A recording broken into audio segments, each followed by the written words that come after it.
in India, we have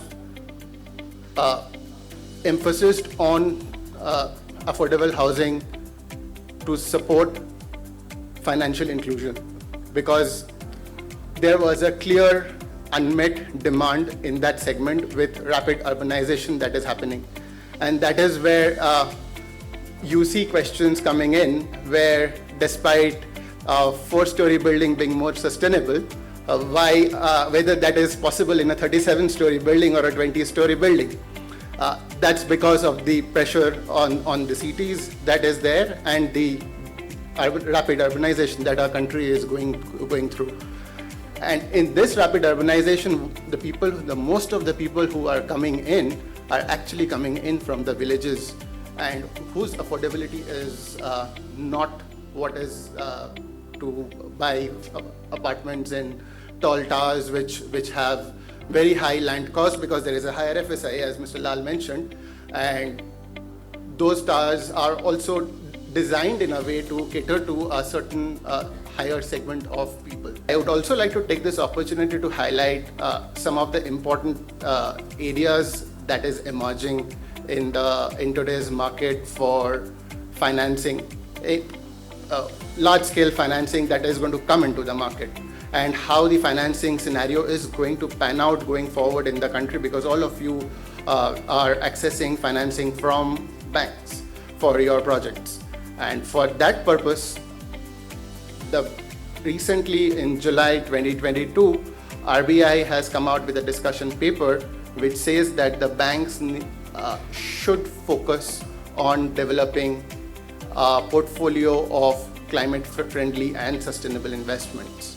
And this is not just as a good-to-have measure, but this is as a long-term objective where the expectation in the discussion paper, as it says, is the bank discloses, the bank takes voluntary targets today, and also uses sustainable financing as a method of mitigating risk for the banks. IIFL as a housing finance business started sometime in 2009 is when the NHB gave IIFL Home Finance the license to work as a housing finance company. The real journey of IIFL Home Finance started sometime in 2014, where we started focusing purely on affordable housing business. Today, if you look at the affordable, if you look at as per the earlier presentation, you would have seen that in December 2021, our book were somewhere under 20,000 crore. 20,000 crore was the housing loan book size, which is grown to close to 25,000 crore today. And if you look at the average ticket size, I'm proud to say that our average ticket size is nothing more than 16 lakh rupees. We have two major things to talk about as far as construction finance is concerned. So construction finance, as you all know, it is basically funding of, most of you will anyway know that, it is funding developers for development of the project. So basically this is construction linked project based upon once the plan is approved, the money is released stage by stage, based upon the progress, based upon how much sales you do and all those things. So I'm not getting into the details of it. We have a team, so anybody can get in touch to avail this benefit. So only thing what I can say is that we have two things here. One is, as he rightly mentioned, we have a special assistance from ADB for construction finance, funding to developers who are developing affordable housing with green building ratings. So the rate for people who are making green buildings will be lower than what we normally offer in the market for this affordable green building projects, so that we finance. That is number one.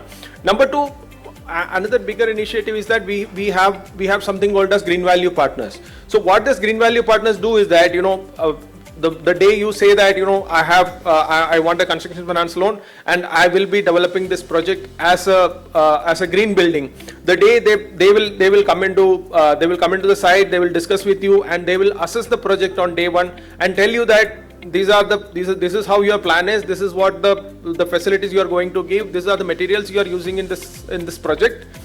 And once they assess that, and they will see that, they will see how the rating can be done and what is the score you will achieve.